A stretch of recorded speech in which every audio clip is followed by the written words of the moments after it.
السلام علیکم ورحمۃ اللہ تعالی وبرکاتہ۔ جامعہ رضویہ منظر اسلام کی یوٹیوب چینل ہم سبق درس نظامی میں آپ کا خیر مقدم ہے۔ آپ کے لیے ایک اہم خوشخبری، جو طلباء اور طالبات کسی مجبوری کے پیش نظر مدارس میں پڑھنے سے قاصر ہیں، وہ اب آن لائن گھر بیٹھے عالمہ کورس کر سکتے ہیں، وہ بھی صرف 6 سال میں۔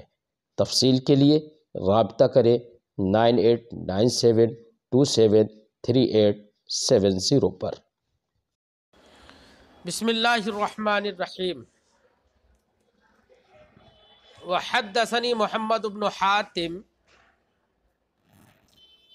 قال حدثنا يحيى بن سعيد عن سفيان عن حدثني وقال حدثني موسى بن ابي عائشة عن عبید اللہ بن عبداللہ عن عائشة۔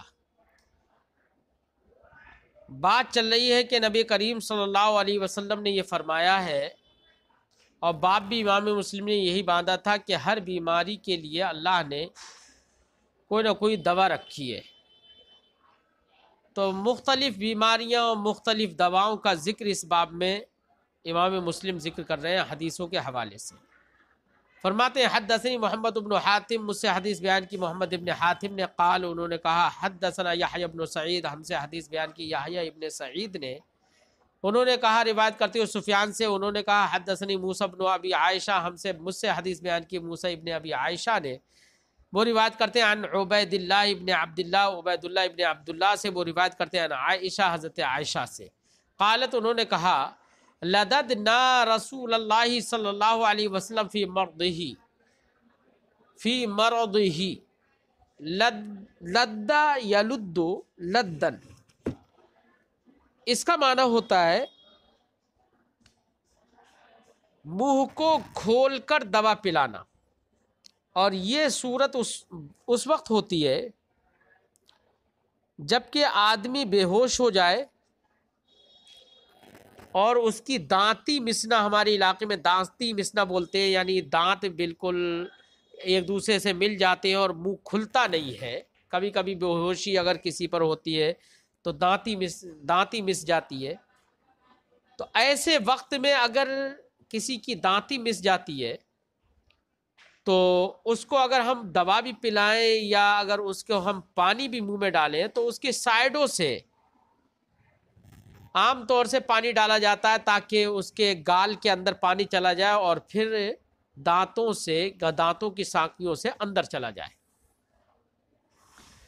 تو اس طریقے سے دوا پلانا جس میں دانتی مسی ہوئی ہو اور ادھر ادھر سے منہ کھول کر یا گال وغیرہ کی سائڈوں سے دوا پلانا، یہ لد کہلاتا ہے، لدہ یا لدو لدن۔ اب معنی ہوگا قالت، حضرت عائشہ نے کہا لددنا رسول اللہ صلی اللہ علیہ وسلم فی مرضہ، ہم نے نبی کریم صلی اللہ علیہ وسلم کو ان کے مرض میں دوا منہ کھول کر پلائی، یعنی ادھر ادھر سے دونوں سائڈ سے۔ فاشار ان لا تلدونی، تو سرکار نے اشارہ فرمایا کہ تم مجھے دوا زبردستی منہ کھول کر مت پلاؤ۔ فقلنا کراہیت المریض للدوا، تو حضرت عائشہ کہتی ہے کہ ہم لوگ جو بھی دوا پلانے والے تھے، ہم لوگوں نے کہا، ہم نے دل میں سوچا کہ مریض جو ہے وہ دوا کو ناپسند کر رہا ہے، یعنی نبی کریم صلی اللہ علیہ وسلم کو دوا پسند نہیں ہے، اس لیے دوا کو سے منع فرما رہے ہیں سرکار۔ فلما افاقہ، تو جب سرکار ہوش میں آئے، قالا، تو سرکار نے فرمایا لا يبقى منكم احد الا لد غیر العباس فانه لم يشهدكم، سرکار نے فرمایا کہ لا يبقى منكم احد، تم میں سے کوئی باقی نہیں رہے گا، الا لدہ، مگر یہ کہ اس کو بھی ایسے ہی دوا پلائی جائے گی منہ سے، غیر العباس، سوائے عباس کے، فإنه لم يشهدكم، کیونکہ وہ تمہارے ساتھ حاضر نہیں ہے، مطلب تم میں سے ایسی حالت، سرکار نے فرمایا کہ تم مجھے اس طریقے سے دوا پلا رہے ہو، اس طریقے سے تم لوگ بھی دوا پیو گے، تم میں سے کوئی ایسا نہیں بچے گا جو اس طرح سے دوا نہیں پیے گا، سوائے عباس کے، کیونکہ وہ تمہارے ساتھ یہاں پر حاضر نہیں ہے۔ حدثنا یحییٰ ابن یحییٰ التمیمی، امام مسلم فرماتے ہیں ہم سے حدیث بیان کی یحییٰ ابن یحییٰ تمیمی نے اور ابو بکر ابن ابی شیبہ نے اور عمرو ناقد نے اور زہیر ابن حرب نے اور ابن ابی عمرو نے، یعنی پانچوں لوگوں نے۔ اللفظ لزہیر، زہیر کے الفاظ ہیں قالا، انہوں نے کہا یحییٰ، قالا یحییٰ اخبرنا، وقال الاخرون، اور دوسرے لوگوں نے کہا حدثنا۔ بہرحال یحییٰ نے اخبرنا کہا ہے اور باقی لوگوں نے حدثنا کہا ہے۔ اب انہوں نے کہا اخبرنا سفیان بن عیینہ، انہوں نے کہا حدثنا سفیان بن عیینہ۔ ان زہری، وہ سب روایت کرتے ہیں زہری، حضرت سفیان بن عیینہ روایت کرتے ہیں زہری سے، وہ روایت کرتے ہیں عن عبید اللہ ابن عبداللہ سے، وہ روایت کرتے ہیں عن ام قیس بنت محصن، ام قیس بنت محصن سے۔ ام قیس بنت محصن یہ کون ہے؟ اخت عکاشہ، یہ حضرت عکاشہ کی بہن ہے۔ قالت، وہ بولی دخلت بابن لی علی رسول اللہ صلی اللہ علیہ وسلم، میں اپنے بیٹے کو لے کر نبی کریم صلی اللہ علیہ وسلم کے پاس داخل ہوئی، لم یاکل الطعام، جو کھانا نہیں کھا رہا تھا، فبال علیہ، جو کھانا نہیں کھاتا تھا، فبال علیہ، تو سرکار کی بارگاہ میں آئی تو سرکار نے گود میں لیا ہوگا، فبال علیہ، تو سرکار کے اوپر اس نے پیشاب کر دیا بچے نے، فدعا بمائن، تو سرکار نے پانی منگایا، فرشہ، اور پھر اس پانی کو بہا دیا، یعنی اپنے اس جگہ پر جہاں پر پیشاب لگا۔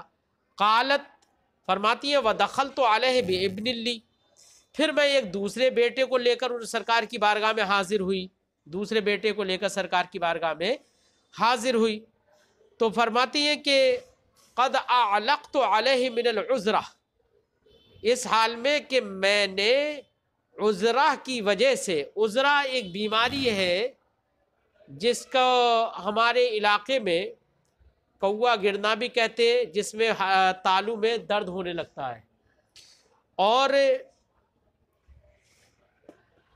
کوا گرنا بھی کہتے ہیں جس میں تالو پہ درد ہونے لگتا ہے، اور گھاٹی کا چلا جانا بھی کہتے ہیں اس علاقے میں، اور پھر اس کے بعد گھاٹی کرنا بھی ہوتا ہے جس میں تالو کو عورتیں دبا دیتی ہیں۔ ہمارے علاقے میں دیکھا گیا کہ گھاٹی کرنا بولتے ہیں، وہ انگلی ڈال کے اور تالو کو دباتی ہیں، اور ایک اندر سے کچھ لعاب طرح کا، کچھ اس طرح جالے کی طرح کا کچھ لعاب نکلتا ہے، اس کو نکال لیتی ہے اور بچے کو آرام مل جاتا ہے۔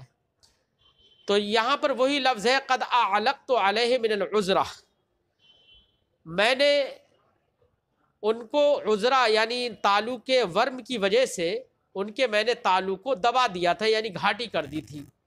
فقال، تو سرکار نے فرمایا علی ما تغرن اولادکن، تم کیوں اپنے اولادوں کو اس طریقے سے تکلیف دیتی ہو، بہذا العلاق، یہ تالو دبا کر، علیکن بہذا العود الہندی، تمہیں یہ، اب ایک لکڑی رکھی ہوگی سرکار کی بارگاہ میں، اس کی طرف اشارہ کر کے سرکار نے فرمایا علیکن بہذا العود الہندی، تمہیں یہ عود ہندی ضروری ہے۔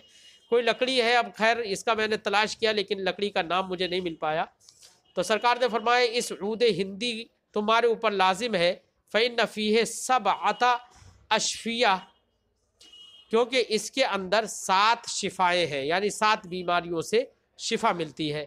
منہا ذات الجنبی، اسی سے ایک نمونیا ہے، ذات الجنب ایک نمونیا بیماری ہوتی ہے۔ یسعۃ من العذرہ، ایسے ہی یہ لکڑی جو ہے یہ عذرہ یعنی تالو کے ورم اور تکلیف سے بھی فائدہ دیتی ہے، علاج کرتی ہے، شفا دیتی ہے۔ وَيَلُدُّ مِن ذَاتِ الْجَنَب، ایسے یلدو کا معنی آپ کو بتایا تھا کہ لدہ یلدو کا معنی ہوتا ہے منہ کھول کر دوا پلانا، ایسے ساعتا یسعۃ سعتن، اس کا معنی ناک سے دوا پلانا بھی ہوتا ہے، تو معنی ہوگا یسعۃ من العذرہ، یعنی جب گھاٹی کا معاملہ ہو، گھاٹی کی تکلیف ہو یا حلق کی تکلیف ہو، تو اس میں ناک سے بھی اس عود ہندی کو پلایا جائے گا، اس دوا کو۔ وَيُلَدُّ مِن ذَاتِ الْجَنَبِ، اور نمونیا میں منہ سے اس کو پلایا جائے گا، یہ سرکار نے بیان فرما دیا۔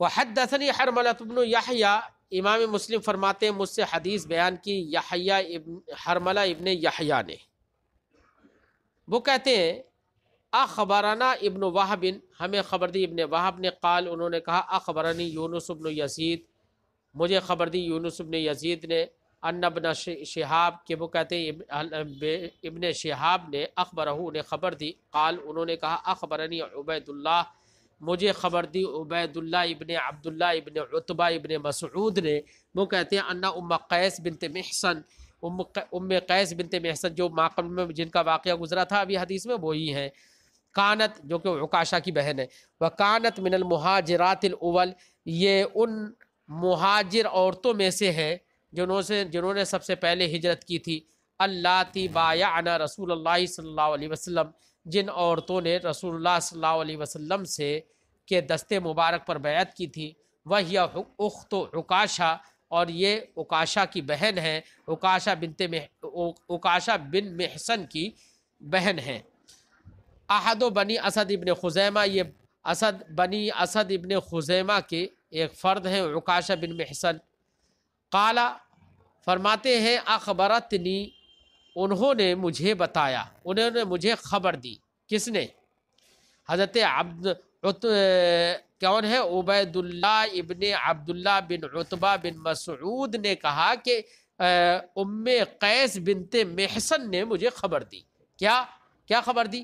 انہا اتت رسول اللہ صلی اللہ علیہ وسلم بابن اللہ، کہ وہ اپنے بیٹے کو لے کر نبی کریم کی بارگاہ میں آئیں، لم یبلغ، جو ابھی بالغ نہیں ہوا تھا، یا بلکہ ہے لم یبلغ ان یاکل الطعام، جو اب تک اس حد تک نہیں پہنچا تھا کہ وہ کھانا کھائے، یعنی ابھی چھوٹا بچہ تھا، وقد اعلقت علیہ من العذرہ، اور تالو کے ورم کی وجہ سے، یا تالو کی تکلیف کی وجہ سے اس کے گھاٹی انہوں نے کر دی تھی، یا یہ کہ تالو دبا دیا تھا، قال یونس نے کہا اعلقت غمزت، اعلقت کا معنی کیا ہے؟ غمزت ہے یعنی دبانا، فہی تخاف ان تکون بہ عذرا، انہوں نے اس کے تالو دبا دیا تھا یہ خوف کھاتے ہوئے کہ کہیں اس کو عذرا یعنی وہی کاک کے گرنے کی تکلیف نہ ہو، یا یہ کہ ان کے گھاٹی جانے کی کوئی تکلیف نہ ہو۔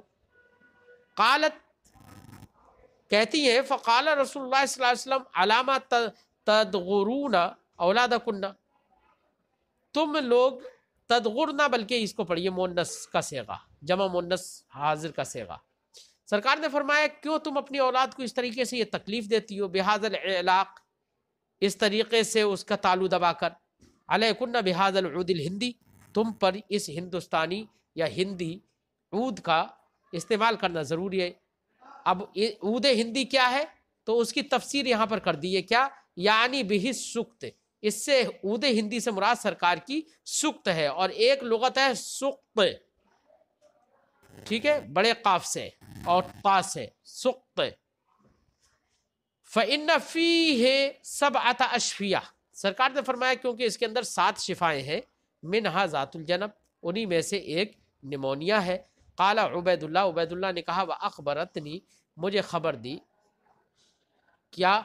ان ابنہا ذاک بالا، مجھے انہوں نے یہ بتایا کہ ان کے اسی بیٹے نے بالا پیشاب کر دیا، فی حجر رسول اللہ صلی اللہ علیہ وسلم، رسول اللہ صلی اللہ علیہ وسلم کی گود میں، فدعا رسول اللہ صلی اللہ علیہ وسلم بماء، تو سرکار نے پانی منگایا، فنضحہ علی بولی، تو اس پانی کو بہا دیا سرکار نے اس بچے کی پیشاب پر، ولم یغسلہ غسلا، اور اس پیشاب کو سرکار نے مبالغہ کر کے نہیں دھویا، یغسلہ غسلا کا معنی مبالغہ کر کے دھونا احناف کے نزدیک مراد ہے، ورنہ تو دھونا تو ہر بچے کا پیشاب پاک نہیں ہوتا ہے، ناپاکی ہوتا ہے، اس لیے دھونا تو پڑے گا، اگرچہ چھوٹے بچے کے پیشاب میں بدبو کم ہوتی ہے، اس لیے مبالغہ کر کے دھونے کی ضرورت نہیں ہے، لیکن پانی سے دھونا ضروری ہے۔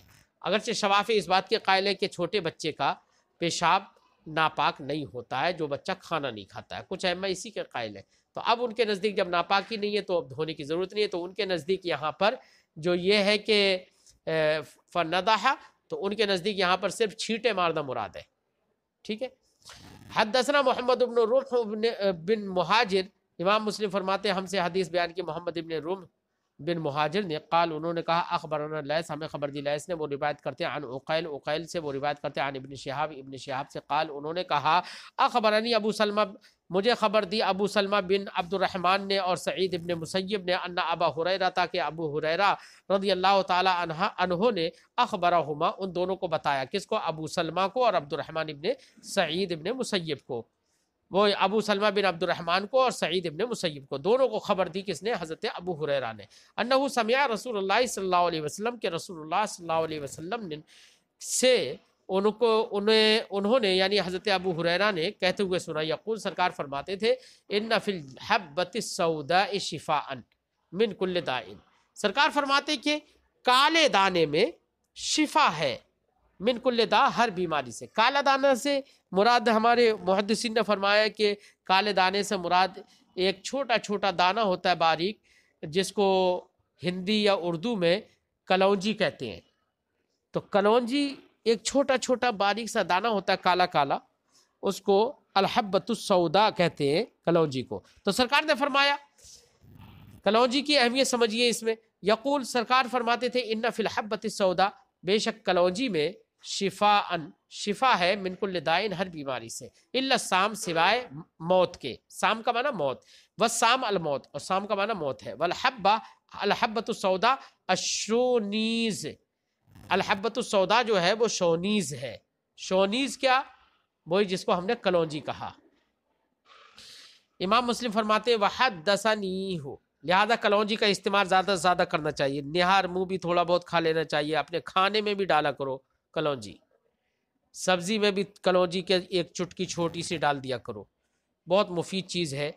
کلونجی کی اہمیت حدیث پاک سے سمجھ میں آئے گی، ایسے ہی ماں بعد آنے والی جو حدیثیں ہیں اس سے شہد کی بھی اہمیت سمجھ میں آئے گی کہ شہد کتنا مفید ہے، تو ہم لوگوں کو شہد کا استعمال بھی کرنا چاہیے زیادہ سے زیادہ، یہ سوچ کر کرنا چاہیے کہ نبی کریم صلی اللہ علیہ وسلم نے اہمیت بتائی ہے، سمجھے نہیں، قرآن نے شہد کی اہمیت بتائی ہے، تو یہ سوچ کر ہی ہم استعمال کریں تو انشاءاللہ بہت فائدہ ہوگا۔ کلونجی کا استعمال سرکار نے فرمایا کہ کلونجی میں ہر بیماری سے شفا ہے، علاج ہے سوائے موت کے، ٹھیک ہے۔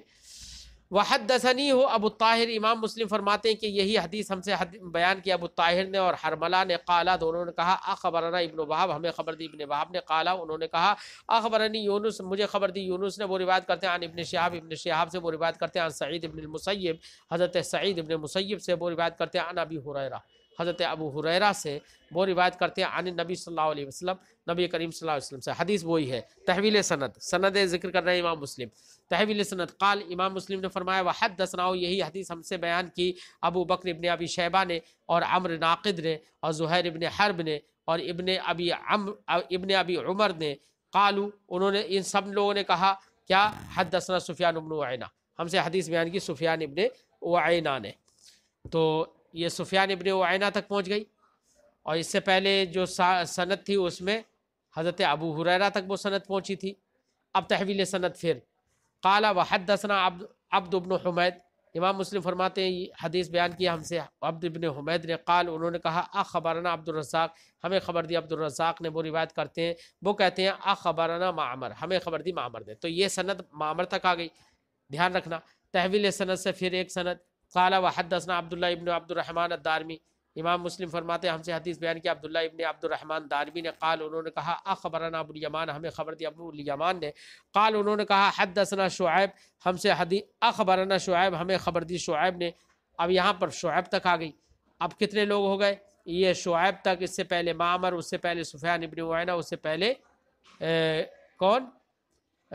سعید ابن مسیب، بلکہ اس سے پہلے سند جو تھی سعید ابن مسیب، تو یہ کہہ رہے ہیں کہ کلہم یہ تمام کے تمام لوگ روایت کرتے ہیں عن زہری امام زہری سے، اور وہ روایت کرتے ہیں عن ابی سلمہ امام حضرت ابو سلمہ سے، وہ روایت کرتے ہیں عن ابی ہریرہ ابو ہریرہ سے۔ اب یہاں پر ابو ہریرہ تک آؤ کہ سب سے پہلی سند میں ابو ہریرہ سے روایت سعید ابن مسیب نے کی، اور یہاں پر یہ پتہ چلا کہ ابو ہریرہ سے اسی حدیث کی روایت ابو سلمہ نے بھی کی ہے، ٹھیک ہے۔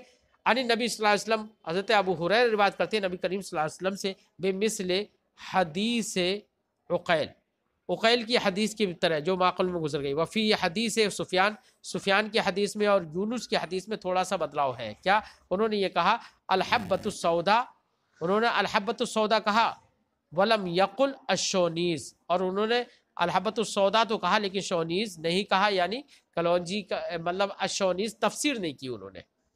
وحدثنا یحییٰ ابن ایوب، امام مسلم فرماتے ہیں ہم سے یہی حدیث بیان کی یحییٰ ابن ایوب نے اور قتیبہ نے اور ابن حجر نے. قالوا، انہوں نے کہا حدثنا اسماعیل، ہم سے حدیث بیان کی اسماعیل نے، وہو ابن جعفر، اور اسماعیل سے مراد یہاں پر ابن جعفر ہیں جو روایت کرتے ہیں عن الاعلیٰ، اعلیٰ سے، وہ روایت کرتے ہیں عن ابی، اپنے والد سے، وہ روایت کرتے ہیں عن ابی ہریرہ، حضرت ابو ہریرہ رضی اللہ تعالیٰ عنہ سے، قال، سرکار نے فرمایا ما من دائن الا فی الحبۃ السوداء منہ شفا، کوئی بھی بیماری ایسی نہیں ہے مگر کالے دانے میں اس سے شفا ہے، سوائے الا السام، سوائے موت کے. حدثنی، کالے دانے سے مراد وہی کلونجی. حدثنی عبد الملک ابن شعیب ابن اللیث، امام مسلم فرماتے ہیں مجھ سے حدیث بیان کیا عبد الملک ابن شعیب ابن لیث نے، ابن لیث ابن سعد نے. قال، انہوں نے کہا حدثنی ابی، مجھ سے حدیث بیان کی میرے والد ہیں، وہ روایت کرتے ہیں عن جدی، میرے دادا سے. قال، انہوں نے کہا حدثنی عقیل، مجھ سے حدیث بیان کی عقیل نے، وہ روایت کرتے ہیں عن ابن شہاب، ابن شہاب سے، عن عروہ، وہ روایت کرتے ہیں حضرت عروہ سے، وہ روایت کرتے ہیں عن عائشہ زوج نبی صلی اللہ علیہ وسلم، عائشہ سے جو کہ نبی کریم صلی اللہ علیہ وسلم کی بیوی ہیں. انہا کانت، وہ فرماتے ہیں وہ انہا کانت اذا مات المیت من اہلہا، کہتی ہیں ان کا حال یہ ہے کہ انہا کانت، وہ ان کا حال یہ تھا کہ اذا مات المیت من اہلہا، جب ان کے گھر میں سے کسی کا انتقال ہو جاتا، فاستمع لذالک النساء، تو اس میت کے لیے بہت ساری عورتیں، ان کے گھر والی عورتیں جمع ہوتی. ثم تفرقنا الا اہلہا، پھر وہ سب عورتیں جدا ہو جاتی تھیں سوائے حضرت عائشہ کے گھر والوں کے، وخاصتها، اور ان کے خاص لوگ. امرت ببرمۃ من تلبینۃ، تو حضرت عائشہ حکم دیتی تھیں کس کا؟ ببرمۃ، ایک ہانڈی پکانے کا، من تلبینہ، تلبینہ کی، ایک تلبینہ کی ہانڈی پکانے کا حکم دیتی تھیں. تلبینہ بیٹا جو کا ایک آٹا ہوتا ہے، اس جو کے آٹے کو اس میں دودھ میں بنایا جاتا ہے، اور اس میں مٹھاس پیدا کرنے کے لیے اس میں کھجور ڈالی جاتی ہے، شکر وغیرہ نہیں ڈالی جاتی ہے. تو کھجور ڈالی جاتی ہے، تو کھجور ڈال کر اس کو میٹھا کیا جاتا ہے اور دودھ میں پکایا جاتا ہے جو کا آٹا، جو کا مطلب دلیا سمجھ لیجئے، جو کا دلیا یا جو کا موٹا موٹا آٹا. ایسے ہی اس میں کچھ میوے وغیرہ ڈال کے بنایا جاتا ہے، تو اس کو تلبینہ کہتے ہیں. جو جسم کے لیے، اور جسم کے جیسے جس کے جسم میں سستی ہو، تھکان سی ہو، جسم میں درد محسوس ہوتا ہو، تو اس کے لیے یہ تلبینہ بہت مفید ہوتا ہے نا. تو تلبینہ حضرت عائشہ صدیقہ رضی اللہ تعالیٰ عنہ تلبینہ بنانے کا حکم دیتی. امرت ببرمۃ من تلبینہ، تلبینہ کی ایک ہانڈی بنانے کا آپ نے حکم دیا. فطبخت، تو تلبینہ کی ہانڈی کو پکایا گیا. ثم صنع سرید، پھر سرید کو بنایا گیا. سرید کا مطلب ہوتا ہے بیٹا روٹی کو توڑ کے شوربے میں ڈال لینا، تو شوربے میں روٹی توڑ کے ڈال لینا، یہ سرید کہلاتا ہے. پھر سرید ڈالا گیا، پھر سرید بنایا گیا. فصبت التلبینۃ علیہ، پھر سرید پر حضرت عائشہ نے تلبینہ ڈال دیا. ثم قالت، پھر فرمایا کلنا، عورتوں سے کہا کہ تم سب کھاؤ، منہا، اس سے. فإنی سمعت رسول اللہ صلی اللہ علیہ وسلم یقول، کیونکہ میں نے رسول اللہ صلی اللہ علیہ وسلم کو کہتے ہوئے سنا ہے، التلبینۃ مجمۃ لفؤاد المریض، تلبینہ یہ مریض کے دل کو سرور بخشنے والا ہے، مفرح قلب ہے. تذہب بعض الحزن، یہ بعض غموں کو ختم کر دیتا ہے، یعنی مفرح قلب ہے، دل کو آرام سکون دیتا ہے تلبینہ. بہرحال تلبینہ کے اور بھی بہت سارے فوائد ہمارے کتابوں میں موجود ہیں. حدثنا محمد ابن مسنہ، امام مسلم فرماتے ہیں ہم سے حدیث بیان کی محمد ابن مسنہ نے، محمد ابن بشار نے، واللفظ ابن المسنہ، ابن مسنہ کے الفاظ یہ ہیں کیا؟ قالا، دونوں نے کہا حدثنا محمد ابن جعفر، قالا، انہوں نے کہا حدثنا شعبہ، وہ روایت کرتے ہیں عن قتادہ سے، وہ روایت کرتے ہیں عن ابو المتوکل سے، وہ روایت کرتے ہیں عن ابی سعید الخدری، ابو سعید خدری سے، قال، انہوں نے کہا جاء رجل الی النبی صلی اللہ علیہ وسلم، ایک شخص نبی کریم صلی اللہ علیہ وسلم کی بارگاہ میں آیا. فقال، تو اس نے کہا ان اخی استطلق بطنہ، میرا بھائی ایسا ہے جس کا پیٹ چل گیا. پیٹ چلنے کا مطلب لوز موشن ہو گئے اسے. فقال تو اس نے کہا ان اخی استطلق بطنہ میرے بھائی کا پیٹ چل گیا ہے. فقال رسول اللہ صلی اللہ علیہ وسلم تو رسول اللہ صلی اللہ علیہ وسلم نے فرمایا اسقہ عسلا اس کو شہد پلاؤ. فسقاہ تو اس نے شہد پلایا. ثم جاءہ پھر سرکار کی بارگاہ میں آیا. فقال تو کہا انی سقیتہ میں نے ان کو شہد پلایا. فلم یزدہ الا استطلاقا تو اس کو نہیں بڑھایا مگر پیٹ چلنے کو، یعنی اس کا پیٹ اور زیادہ چلا. فقال لہ ثلاث مرات تو سرکار نے اس شخص نے سرکار سے 3 مرتبہ یہی بات کہی. ثم جاء الرابعہ پھر چوتھی بار کہی یہی بات، چوتھی باری آئی. فقال تو سرکار نے فرمایا اسقہ اصلا اس کو شہد ہی پلاؤ. فقال تو اس نے کہا لقد سقیتہ میں نے اس کو شہد پلا لیا ہے. فلم یزدہ الا استطلاقا تو اس نے تو پیٹ کے چلنے ہی کو زیادہ کیا ہے. فقال رسول اللہ صلی اللہ علیہ وسلم تو رسول اللہ صلی اللہ علیہ وسلم نے ارشاد فرمایا صدق اللہ اللہ نے سچ کہا ہے. وَكَذَّبَ بَطْنُ أَخِيكَ اور تیرے بھائی کا پیٹ جھوٹا ہے. فَسَقَاهُ فَبَرَعَ تو پھر اس شخص نے جا کے دوبارہ سے شہد پلایا.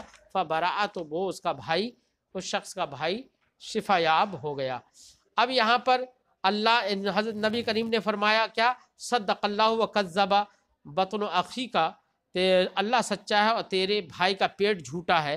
اس سے اشارہ ہے اس آیت کریمہ کی طرف جس میں اللہ رب العزت نے ارشاد فرمایا ہے یخرج من بطونها شراب مختلف الوانہ فیہ شفاء للناس. تو اس آیت کریمہ کی طرف اشارہ ہے کہ فرمایا گیا کہ پیٹوں سے یہ شہد جو ہے پیٹوں سے نکلتا ہے. شراب ایک ایسا مشروب مختلف الوانہ جس کا رنگ الگ الگ ہوتا ہے. فیہ شفاء للناس اس میں لوگوں کے لیے شفا ہے. یہ سرکار نے فرمایا. یہ جو فرمایا ہے تو اللہ کا یہ جو فرمان ہے اس فرمان کی طرف اشارہ ہے کہ صدق اللہ اللہ نے سچ کہا ہے. وَكَذَّبَ بَطْنُ أَخِيكَ تیرے بھائی کا پیٹ جھوٹا ہے. تو سرکار اللہ نے تو یہ فرما دیا ہے کہ یہ مفید ہے، اچھا ہے، یہ بیماری کے لیے شفا ہے. اور تیرے بھائی کا پیٹ اور زیادہ بیمار ہو رہا ہے تو تیرے بھائی کا پیٹ یہ جھوٹا ہے. یہ نبی کریم صلی اللہ علیہ وسلم نے فرمایا. اسی آیت کریمہ کی طرف اشارہ کرتے ہوئے فرمایا سرکار نے فرمایا صدق اللہ اللہ کا سچا ہے. وَكَذَّبَ بَطْنُ أَخِيكَ فَسَقَاهُ فَبَرَعَ تو تیرے بھائی کا پیٹ جھوٹا ہے، جھوٹ بول رہا ہے. فَسَقَاهُ فَبَرَعَ تو سرکار دو عالم صلی اللہ علیہ وسلم نے اس کو بلکہ سرکار نے نہیں اس شخص نے جا کر اپنے بھائی کو دوبارہ سے شہد پلایا. فَبَرَعَ تو شفا یاب ہو گیا. وحدثنی امام مسلم فرماتے مجھ سے حدیث بیان کیا عمرو بن زرارہ نے قال انہوں نے کہا حدثنا عبد الوہاب ہمیں اخبرنا عبد الوہاب ہمیں خبر دیا عبد الوہاب نے. عبد الوہاب سے مراد یعنی ابن عطا یعنی مراد ہے ابن عطا. وہ روایت کرتے ہیں سعید سے، وہ روایت کرتے ہیں حضرت قتادہ سے، وہ روایت کرتے ہیں عن ابو المتوکل ناجی سے، وہ روایت کرتے ہیں عن ابی سعید الخدری ابو سعید خدری سے ان رجلا اتى النبی صلی اللہ علیہ وسلم کہ ایک شخص نبی کریم صلی اللہ علیہ وسلم کی بارگاہ میں آیا. فقال تو وہ بولا ان اخی عربا بطنو بے شک میرے بھائی کا پیٹ خراب ہو گیا. عربا یا عربو کا معنی ہوتا ہے خراب ہو جانا، فسدہ کی معنی میں. ان اخی عربا بطنو میرے بھائی کا پیٹ خراب ہو گیا ہے. فقال له اسقه عسلا تو سرکار نے اس سے کہا کہ اس کو شہد پلاؤ. بے معنی حدیث شعبہ. اسی طریقے سے پھر آگے کا پورا بیان ہے جو شعبہ کی حدیث میں ماقبل میں گزرا.